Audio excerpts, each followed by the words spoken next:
Hello students, welcome to the study tales. चलिए, last class में हमने एलसीएम एंड एचसीएफ निकालना सीखा था, लसप एवं मसप। उसी क्लास को हम लोग आगे कंटिन्यू करते हैं, आगे बढ़ाते हुए। लसपा पे बेसिस कुछ क्वेश्चंस हैं जो आपके प्रीवियस ईयर में आ चुके हैं। मैं उन्हीं क्वेश्चंस को फिर से कराने जा रहा हूं। चलिए एक बार हम इस क्वेश्चन को देखते हैं। क्वेश्चन बोल रहा है, वह छोटी से छोटी संख्या ज्ञात करो जिसे 15, 18 व 48, 15, 18 एंड 48 से भाग देने पर प्रत्येक अवस्था में 3 शेष बचे। देखिए, इस क्वेश्चन में इसने बोला है एक सबसे छोटी संख्या से आप सबसे पहले याद करो, छोटी से छोटी संख्या हम किस में निकालते थे? एलसीएम में। इसने बोला है कि वो छोटी से छोटी संख्या ज्ञात करो जो इन सब से डिवाइड भी हो जाए और उसके बाद उसमें 3 रिमाइंडर भी बचे, शेष भी बचे। ठीक है, तो ऐसे क्वेश्चंस में सबसे पहले हम एलसीएम निकालते हैं। अब इसमें आप एलसीएम किसी भी मेथड से निकाल सकते हो। ठीक है, अब मैं क्या करता हूं, इसमें एलसीएम जो सबसे इजीएस्ट वे था एलसीएम निकालने का, डिवीजन मेथड, उसी से हम लोग इसका एलसीएम निकाल लेते हैं एक साथ, जिनके फैक्टर्स करना हमने कल सीखा था, 15, 18 एंड 48। ओके, सो सबसे पहले बेसिक्स में आपको करा चुका हूं कल इसका। 2 से हम स्टार्ट करते हैं, 15 में नहीं जाएगा, देन 15 को हम ऐसे ही उतार देंगे। 2 9 जा 18, 2 2 जा 4 एंड देन 2 4 जा 8। ठीक है, नाउ अभी 2 से फिर से जा सकता है, इसलिए हम फिर से 2 से डिवाइड करेंगे। 15 में नहीं जाएगा, 9 में नहीं जाएगा, 2 1 जा 2 एंड 2 2 जा 4। देन अगेन हम 2 से स्टार्ट करेंगे, 15 में नहीं जाएगा, 9 में नहीं जाएगा, 12 में जाएगा, 2 6 जा 12। देन अगेन 2 से 15, 9, 2 3 जा 6। नाउ अब 2 से नहीं जाएगा, इसलिए हम इसमें 3 से डिवाइड करेंगे। 3 5 जा 15, 3 3 जा 9 एंड देन 3 1 जा 3। ठीक है, इसे हम यहाँ पे आगे उतार लेते हैं, 5 3 1। ठीक, अब यहाँ पे 5 को, 3 को और 1 को, 1 तो कंप्लीट हो चुका है, तो अभी सबसे छोटी वैल्यू कौन सी होगी? 3 ही होगी, तो हम 3 से ही स्टार्ट करते हैं जो डिवाइड कर सके। 3 5 ऐसे ही आ जाएगा क्योंकि 5 में डिवाइड नहीं होगा। देन 3 1 जा 3, 1 को हम ऐसे ही उतार लेते हैं। 5 1 जा 5, 1 एंड 1। ठीक है, मैंने आपको बताया था इस मेथड में कि हम जो भी फैक्टर्स आते हैं उनके मल्टीप्लाई कर देते हैं। 2 इंटू 2 इंटू 2, आप टिक करते जाइए जिससे आपको कंफ्यूजन ना हो। ये मैं कल आपको बेसिक्स में बता चुका हूँ। इंटू 2, अगर आपने वो वीडियो नहीं देखी है तो आप एक बार उस वीडियो को देखिए। मैंने जो बेसिक्स से आपको एलसीएम एंड एचसीएफ निकालना सिखाया है, उससे आप समझ जाएंगे। जब इन्हें हम मल्टीप्लाई करेंगे तो ये आएगा आपका 720। ओके, ये एलसीएम आ चुका है। अब ये बात तो पक्का है कि ये 720 इन सबसे डिवाइड हो जाएगा, तभी तो एलसीएम निकला है। ठीक है, अब इसने बोला है कि 3 शेष बचे, मतलब 3 बचे। अब 3 कब बचेगा? आपके पास 10 रुपए हैं, 7 रुपए आपने खर्च कर दिए, कितने बचे? 3 रुपए बचे। ठीक है, या फिर मैं आपको बोलूं कि आपको मुझे 3 रुपए देने हैं और आपने 10 रुपए खर्च कर दिए हैं, तो आप मुझे, आपके पास कितने पैसे हुए? तो सीधी सी बात है, 10 आपने खर्च कर दिए, 3 आप मुझे देंगे, मतलब 13 रुपए। तो ऐसे ही इसने बोला है 3 शेष बचे, तो 3 शेष कब बचेगा? 720 आपके पास पहले है ये, ठीक है, जो डिवाइड हो चुके हैं। 3 शेष बचे मतलब 3 एक्स्ट्रा है आपके पास, तो 3 और ऐड कर देंगे, तो इसका आंसर होगा 723। बहुत बहुत इंपॉर्टेंट क्वेश्चन है ये, इसे कर लीजिए एज इट इज। ये क्वेश्चन आता है, कभी फल बोल देगा, कभी फूल बोल देगा, कभी कॉइन्स बोल देगा, लेकिन कॉन्सेप्ट वही है, छोटी से छोटी संख्या। अगर ये छोटी से छोटी संख्या वाले क्वेश्चन आते हैं, उसमें या तो संख्या पूछ लेगा जो कि आपकी 720 है, और अगर ये बोल देता है 3 शेष बचे, ठीक है, तो उसमें आपको उतना ही नंबर ऐड कर देना है। 3 शेष बचे या 4 बचे या 10 बचे, 20 बचे, कितना भी, उतना आपको ऐड कर देना है, वो आपका आंसर होगा। ठीक है, चलिए अब नेक्स्ट क्वेश्चन की तरफ हम बढ़ते हैं। ये क्वेश्चन आपके एग्जाम में 2016 के पेपर में आया था। ठीक है, इस क्वेश्चन में बोल रहा है वह छोटी से छोटी संख्या ज्ञात करो जो 3, 6, 12 व 15 3, 6, 12 एंड 15 बंडलों में अलग अलग पर बराबर बांटी जा सके। फिर से वही कॉन्सेप्ट आ गया, इस पे ध्यान देना है। छोटी से छोटी संख्या, एलसीएम का मैंने आपको फुल फॉर्म बताया था, लीस्ट कॉमन फैक्टर, मतलब छोटी से छोटी संख्या। तो इसमें भी हमें पहले एलसीएम निकालना है। ठीक है, एलसीएम ही निकालना है इस क्वेश्चन में।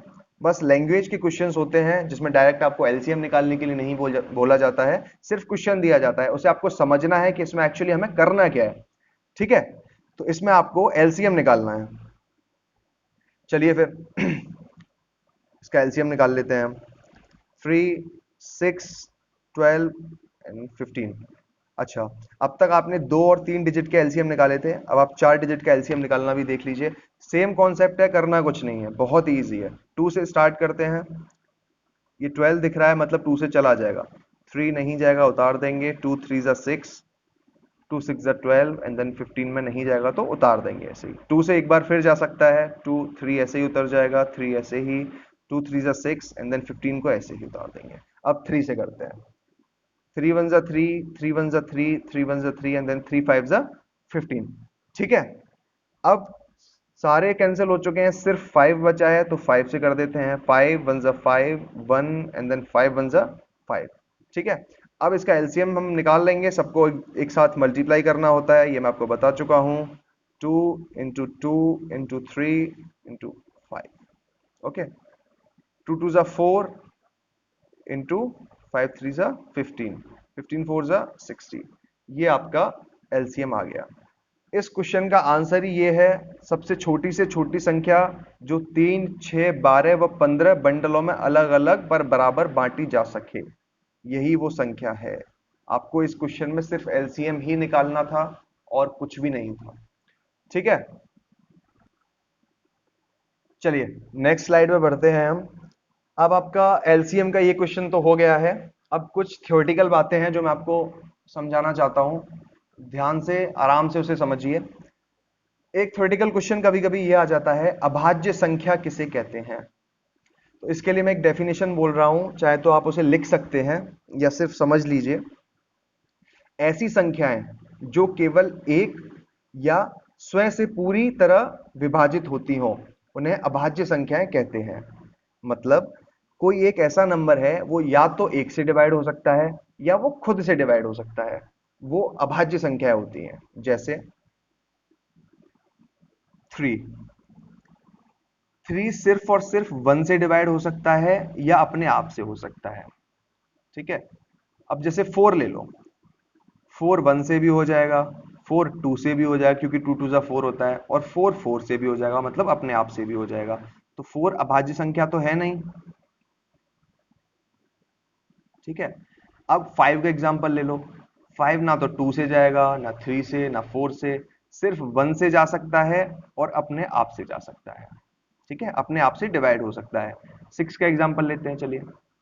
6 1 से चला जाएगा, 2 से भी चला जाएगा, 3 से भी चला जाएगा और 6 से भी चला जाएगा, मतलब ये अभाज्य संख्या नहीं है। अभाज्य संख्या उन्हें ही बोलते हैं जो सिर्फ एक से डिवाइड हो जाए या अपने आप से डिवाइड हो जाए। तो आई होप ये क्लियर हो गया होगा। इसे हम इंग्लिश में प्राइम नंबर भी बोल देते हैं, प्राइम नंबर। अब बात आती है भाज्य संख्या। तो अभाज्य और भाज्य क्या डिफरेंस है? अभाज्य संख्या वो होती है जो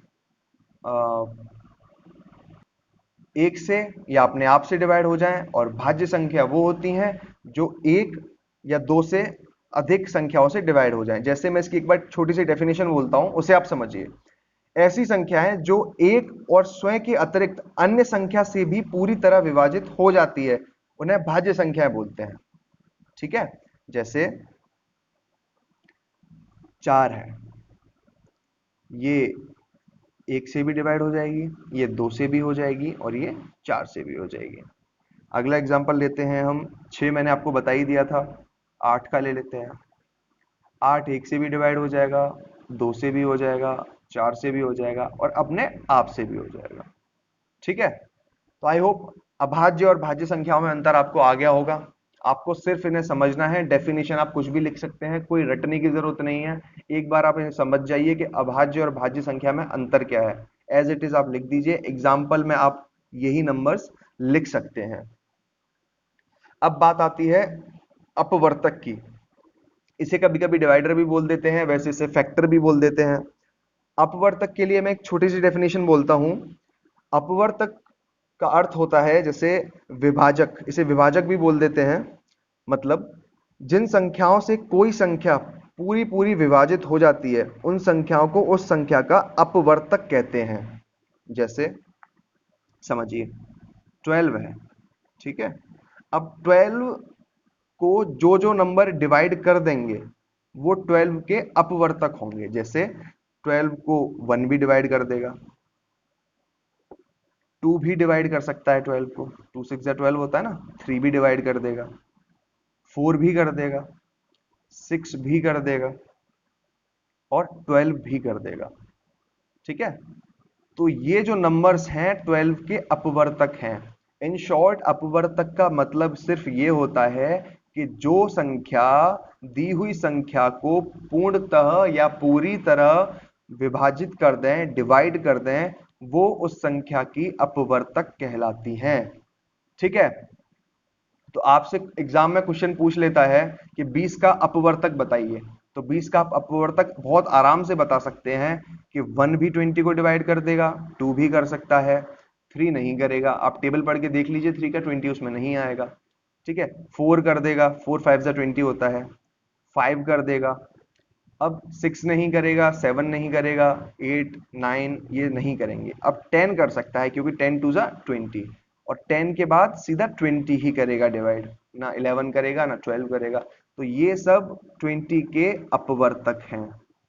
ठीक है, ये आपको नोट करना है, आराम से समझिए इस चीज को। ये क्वेश्चन बहुत छोटे छोटे लगते हैं लेकिन बहुत इंपॉर्टेंट है, ये जो क्वेश्चन मैंने आपको कराया है। ठीक है, अब एक चीज याद रखिए, आपसे थ्योरेटिकली पूछ लिया जाता है कि लसअप और मसअप निकालने की कितनी विधियां होती हैं। तो मैंने आपको कल 2 विधियां पढ़ाई हैं, लेकिन आपको एग्जाम में 3 विधियां लिखनी है। तीसरी विधि आपकी क्या होती है, एक तो भाग विधि होती है, एक गुणनखंड विधि होती है, जो मैं दोनों आपको पढ़ा चुका हूं। एक अपवर्तक विधि भी होती है, नॉर्मल यही फैक्टर मेथड। इसके थ्रू हम एलसीएम नहीं निकालेंगे, जो आपके सिलेबस के अंडर आ ही नहीं रहा है।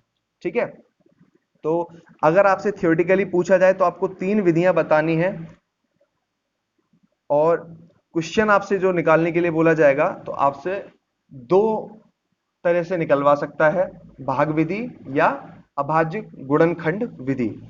ठीक है, ये मैं आपको करा चुका हूं कल की क्लास में। चलिए, अब आपका नेक्स्ट कुछ क्वेश्चंस करते हैं हम प्रीवियस ईयर में ही। एक क्वेश्चन है आपका 156, 221 एंड 377। इसका हमें मसप या एचसीएफ हम इंग्लिश में बोलते हैं, हमें ये निकालना है।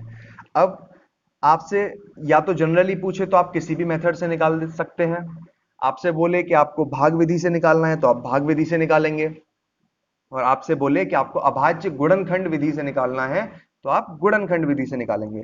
यहां मैं आपको दोनों तरह से निकाल के बताता हूं, जिससे आपका रिवीजन भी हो जाएगा, प्रैक्टिस भी हो जाएगी। ठीक है, चलिए, तो पहले हम भाग विधि से शुरुआत करते हैं। भाग विधि से मैंने आपको बताया था कि अगर 3 नंबर दिए होते हैं तो अभी इसको इग्नोर करना है।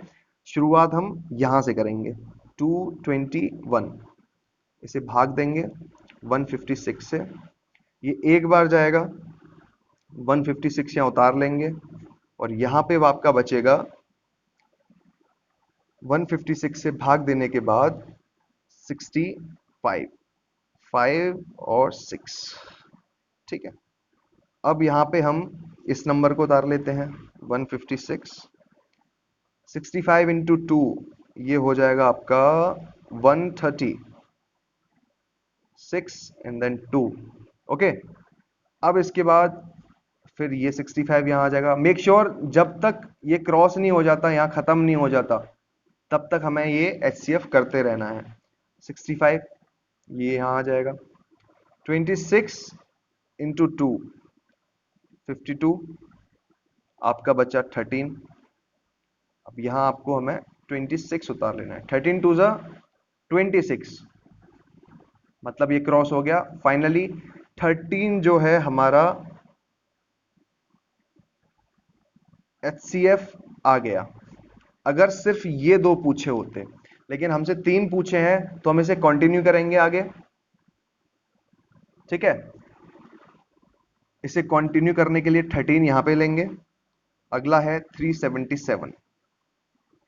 चलिए डिवाइड करते हैं। 13 टू ज़ा 26, 1 एंड देन 1, अब आता है 7। तो 13 का अगर आपको टेबल याद है तो गुड इनफ, नहीं तो कोई बात नहीं, आप मल्टीप्लाई करके भी कर सकते हैं। तो 13 का मैं मल्टीप्लाई की करके देखिए 117 कितनी बार जाता है। मुझे टेबल याद है इसलिए 13 इंटू 9 117 ही होता है, मतलब इसका जो HCF है वो 13 ही आएगा। ठीक है, चलिए अब इसको हम नॉर्मली हमने डिवीजन मेथड से इसे कर लिया है, अब हम इसे फैक्टराइजेशन मेथड से करके देखते हैं। उसके लिए सबसे पहले हमें फैक्टर करने होंगे। ठीक है, 156 के हम फैक्टर करते हैं। 2 7 जा 14, 2 8 जा 16, 2 3 जा 6, 2 9 जा 18, 3 1 जा 3, 3 3 जा 9। अब 13 किसी से डिवाइड होगा नहीं, तो 13 1 जा 13। याद रखिए ये अभाज्य संख्या है, एक तरह से रिवीजन हो जाएगा, क्योंकि 13 में सिर्फ 1 से डिवाइड होगा 13, या अपने आप से, मतलब 13 से ही डिवाइड होगा। चलिए नेक्स्ट हम करते हैं 2 2 1। ओके, अब ये 2 से तो डिवाइड होगा नहीं, मैंने आपको कल प्रॉपर्टी बताई थी, ये लास्ट नंबर अगर 2 से डिवाइड नहीं होता है तो कंप्लीट नंबर भी नहीं होगा। तो 3 से करके देखते हैं। 3 की प्रॉपर्टी ये होती है, इन्हें आप सम कीजिए, जैसे 2 और 2 4 और 5। अगर ये इसका सम 3 से डिवाइड हो जाता है तो ये संख्या डिवाइड हो जाएगी, वरना नहीं होगी। जैसे आप 2 2 और 2 लीजिए, 2 2 4 और 2 6, इसका टोटल 6 आ रहा है। 6 3 से डिवाइड हो सकता है, हाँ, 3 2 से 6 हो जाता है, तो ये संख्या भी हो जाएगी। मैं आपको करके दिखा देता हूँ। 3 7 जा 21, देन 1 12, 3 4 जा 12, हो गया ना डिवाइड कंप्लीटली। ऐसे ही ये 3 से तो डिवाइड होगा नहीं। चलिए हम देखते हैं ये डिवाइड होता किससे है। ये 13 से ही डिवाइड होगा। 13 17 जा, जब आप कैलकुलेट करेंगे, मल्टीप्लाई करेंगे, तो यही आ जाएगा। और 17 भी एक अभाज्य संख्या है, इसलिए यहाँ पे हम 1 लिख देंगे, क्योंकि और किसी से ये डिवाइड होगा नहीं। ठीक है, अब नेक्स्ट आपका है 3 7 7। ठीक है, अब इसको भी सॉल्व करके हम देखते हैं। ये 3 7 7 भी आपका 13 से ही डिवाइड होगा, 2 एंड देन 9। ठीक है, और 29 भी अभाज्य संख्या है, क्योंकि ना 2 से कटेगी, ना 3 से कटेगी, ना 4 से, तो इसे हम 29 से ही डिवाइड कर देंगे। 29 1 29। चलिए अब फैक्टर उतारने की बारी आती है, जो बेसिक मैंने आपको बताया था। 156, 221 एंड 377। ठीक है, चलिए 2 इंटू 2 इंटू 3 इंटू 13। नाउ अब यहाँ पे इसमें 2 तो है नहीं, 13 है, तो हम 13 के नीचे 13 उतारेंगे और 17 अलग, क्योंकि यहाँ भी 17 नहीं है। नेक्स्ट 13 इसमें भी है, तो 13 के नीचे 13, यहाँ 29 है, यहाँ कहीं नहीं है, 29 को अलग उतार लेंगे। तो आप देखिए, मैंने आपको बताया था हमें कॉमन बनाना होता है इसमें। इकलौता 13 कॉमन है, और तो कुछ है नहीं। अगर 17 का पेयर तीनों का बन रहा होता तो 17 भी मल्टीप्लाई करते, लेकिन पेयर अकेला 13 का बन रहा है, इसलिए HCF भी 13 ही होगा। 13 is the HCF of this question. Okay, थोड़ी कैलकुलेशन इस क्वेश्चन की बड़ी है, लेकिन आप प्रैक्टिस कीजिए, बहुत इजीली मैं आपको समझा रहा हूं, आराम से आप कर सकते हैं, कोई दिक्कत की बात नहीं है। ठीक है, चलिए प्रैक्टिस के लिए एक और हम HCF निकाल लेते हैं। 24, 40 और 64, 24, 40 एंड 64, इसका हमें HCF ही निकालना है। तो इसमें क्वेश्चन में हमें दे रखा है हमें गुणनखंड विधि या फैक्टर मेथड से निकालना है। तो चलिए पहले इन्हें लिख लेते हैं, फैक्टर्स इनके हम करके देखते हैं, 24, 40 एंड 64। ठीक है, 2 1 जा 2, 2 2 जा 4, 2 6 जा 12, 2 3 जा 6, 3 1 जा 3। ये खत्म हो गया, इसे उतार लेते हैं। 2 इंटू 2 इंटू 2 इंटू 3। नेक्स्ट 40 का फैक्टर करते हैं। 2 2 जा 4, 0, 2 1 जा 2, 0, 2 5 जा 10, 5 1 जा 5। ओके, तो यहाँ पे एक 2 है, इसके नीचे उतार देंगे। यहाँ पे एक 2 है, इसको इसके नीचे उतार देंगे।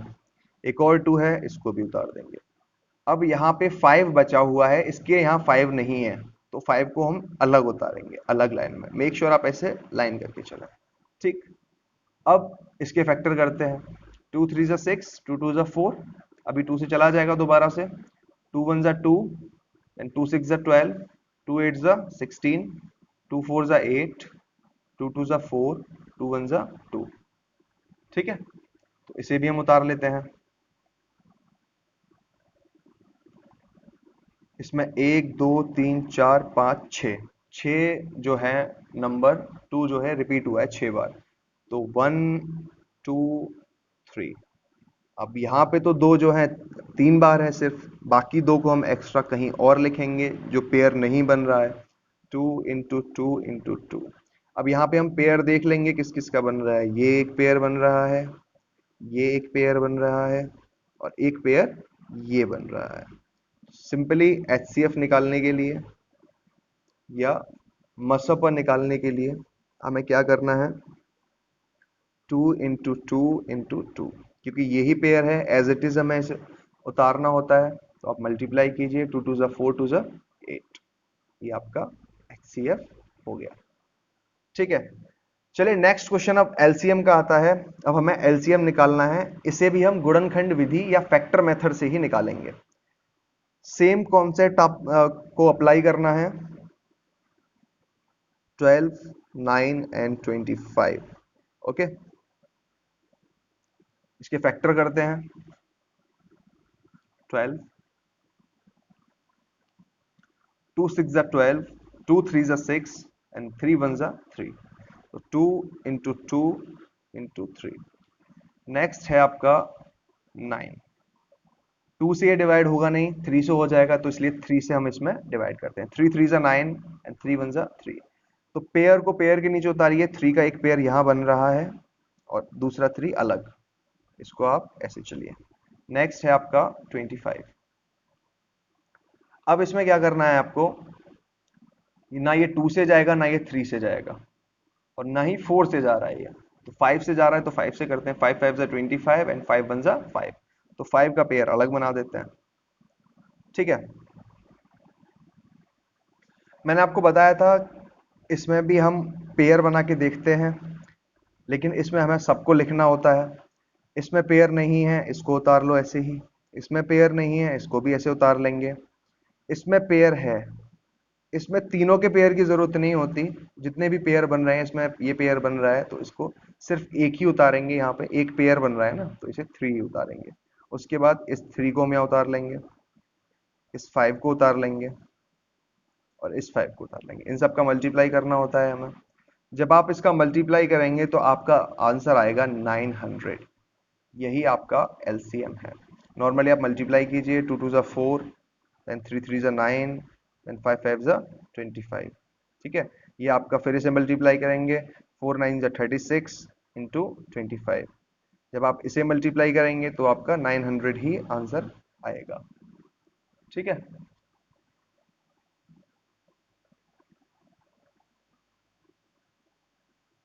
चलिए अभी हम नेक्स्ट क्वेश्चन को देखते हैं।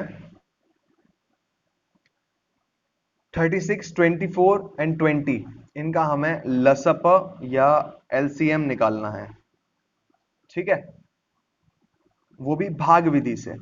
इस चीज को आप ध्यान रखिए हमेशा कि आपसे बोल क्या रहा है क्वेश्चन में, भाग विधि। ठीक, तो चलिए भाग विधि के लिए मैंने आपको बताया था सबके फैक्टर्स हम एक साथ कर लेते हैं, 36, 24 एंड 20। चलिए तो 2 से करते हैं, 2 1 जा 2, 2 8 जा 16, 2 1 जा 2, 2 2 जा 4, 2 1 जा 2 एंड 0। ठीक, नाउ अभी 2 से और हो सकता है, 2 9 जा 18, 2 6 जा 12, 2 5 जा 10। अभी 2 से और हो सकता है, 9 में नहीं जाएगा लेकिन 6 में चला जाएगा, 5 में नहीं जाएगा। तो किसी एक में भी जा रहा हो तो उस छोटी से छोटे संख्या से हम इसमें डिवाइड करते हैं। तो 9 में नहीं जाएगा तो 9 को तो ऐसे ही उतार देंगे, 2 3 जा 6 और 5 को ऐसे ही उतार देंगे। अब देखते हैं 2 से 2 में तो नहीं जाएगा 2 से ये, तो अब उससे बड़ा क्या हो सकता है, 3, 3 से ये भी कटेगा और ये भी। तो 3 3 जा 9, 3 1 जा 3, 5 को ऐसे ही उतार देंगे क्योंकि 5 3 से डिवाइड नहीं होगा। तो अभी और क्या है, 3 जो है 3 से ही चला जाएगा, 3 1 जा 3, 1 ऐसे ही उतार देंगे, 5 को भी ऐसे ही उतार देंगे। अब सब कैंसिल हो चुके हैं, अकेला 5 बचा है तो 5 को भी 5 कर देते हैं डिवाइड, 1 1 एंड 5 1 जा 5। तो ये आपके पास आ चुका है। इनको हम लिख लेते हैं मल्टीप्लाई करते हुए एक दूसरे में, 2 into 2 into 2 into 3 into 3 into 5। Okay, जब आप इसे मल्टीप्लाई करेंगे तो आपका आंसर आएगा 360। पहले आप 2 से 2 में मल्टीप्लाई कीजिए, देन इस जो आएगा 4 4 2 जा 8, देन 8 3 जा 24 एंड देन 24 इंटू 3 जो भी आपका आंसर है देन इंटू 5, वो आपका आएगा 360। ये आपका एलसीएम होगा। ओके, चलिए फिर आज ये क्लास खत्म होती है। आपका chapter LCM and HCF complete हो चुका है। इससे ज्यादा आपको ज्यादा कुछ करने की जरूरत नहीं है। ये जो मैंने क्वेश्चंस बताए हैं, तरीका बताया है, क्वेश्चंस आपको ढेर सारे मिल जाएंगे लेकिन तरीका यही मिलेगा, कॉन्सेप्ट यही है एलसीएम एंड एचसीएफ का। इससे ज्यादा और कुछ नहीं आने वाला है। अपने मॉडल पेपर्स उठाइए, चैप्टर वाइज जो भी आपके पास मॉडल पेपर है उनके क्वेश्चंस लगाइए, इन्हीं मेथड को अप्लाई कीजिए। कोई भी कंफ्यूजन होता है वीडियो को आप एक बार फिर से देखें, जहां भी कंफ्यूजन होता है। व्हाट्सएप नंबर मैं आपको प्रोवाइड कर रहा हूं डिस्क्रिप्शन लिंक में, वहां से आप उस नंबर को लीजिए और मुझे कोई भी डाउट होता है आपको तो आप मुझे मैसेज कर सकते हैं, मैं आपकी क्वेरी सॉल्व करने की कोशिश करूंगा। चलिए फिर मिलते हैं कल नए सेशन में। हमारा कल नया जो चैप्टर आने वाला है, व्यंजक में प्रयुक्त जोड़ा, घटाना, गुणा तथा भाग के संकेतों तथा कोष्टकों का सरलीकरण। बहुत ही मजेदार चैप्टर है, बहुत इंटरेस्टिंग चैप्टर है। इसे हम कल स्टार्ट करेंगे। तब तक आप एलसीएम एंड एचसीएफ यानी लसपा एवं मसपा, इसके जितने भी प्रीवियस ईयर में क्वेश्चन आए हैं मॉडल में, आप उन्हें कीजिए। थ्योरी मैं आपकी करा ही चुका हूं, इससे ज्यादा इसमें थ्योरी आनी नहीं है।